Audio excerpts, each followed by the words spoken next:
So Hickman Fire has about 30 members. Those are divided between firefighters, EMTs, and members that are firefighters and EMTs. So we have about 18 EMTs, and then the balance are firefighters, and then there's about 12 that are firefighters and EMTs of those numbers. About a quarter of our members respond to over 40% of the calls. So the typical responding member is going to be somewhere in that 30 to 50% of the call range. So that equates to about 150 calls a year that most members respond to, between 100 and 150 calls a year. So this year we're on a record pace. The last number of years, every year we've had an increase in the number of calls for service.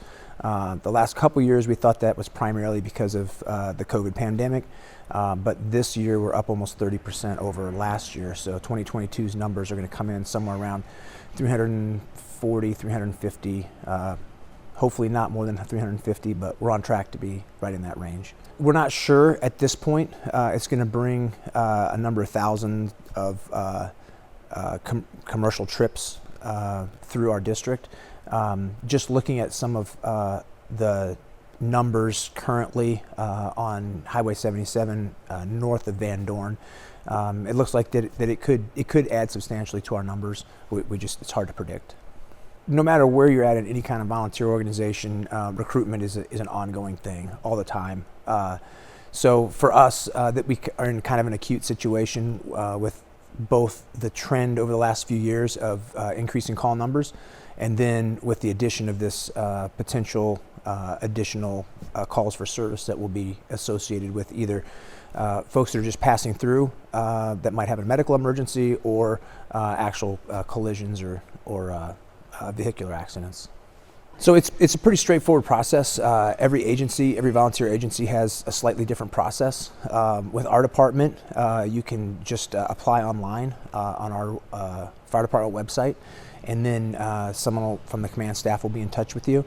And then basically the process is that if you don't have any prior experience, we give you the opportunity to go through the training process to become a certified firefighter, to become a licensed EMT if you choose to do that, or both if you want to.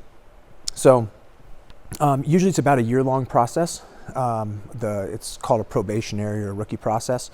And so at the end of that year, you'll either be a certified Nebraska firefighter, or you'll be a licensed EMT, or you could be both if that's what you wanted to do. And then after that, we're obviously continuing. We're always educating ourselves. So there's lots of opportunities for different specializations, for extrication, for hazardous materials response, surface ice rescue, swift or flat water rescue. So there's lots of opportunities based on what your interests are, and it's not all just going out and responding to calls. There's lots of things that have to happen back at the station in terms of administrative functions, public education, community outreach, all those sorts of things. So there's lots of roles. We have a program that's an ambulance operator program. So if you're an individual who isn't necessarily wanting to run into a fire or drag somebody out of a vehicle, or be involved in direct patient care, we have a program where you can just become a qualified driver, and we're always needing folks to respond, especially during the day. It's a huge force multiplier for us to have someone available that can respond, drive the ambulance while an EMT's caring for a patient in the back.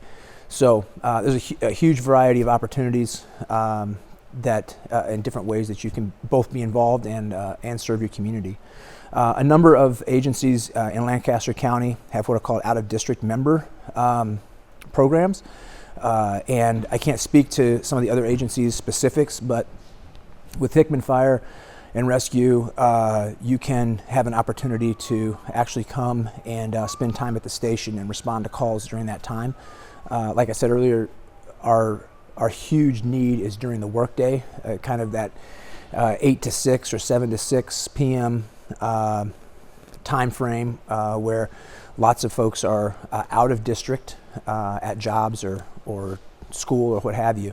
So members some of our out of district members have work from home jobs or have remote jobs, and so they'll actually come down, spend a day or part of a day per week at the station doing their normal job, but they're also available to respond to calls for service should those come up. So again, that's another huge force multiplier. Even if it's just one person that's here, often that's 50% of what we need for a medical call, whether they're an ambulance operator, a firefighter, or an EMT.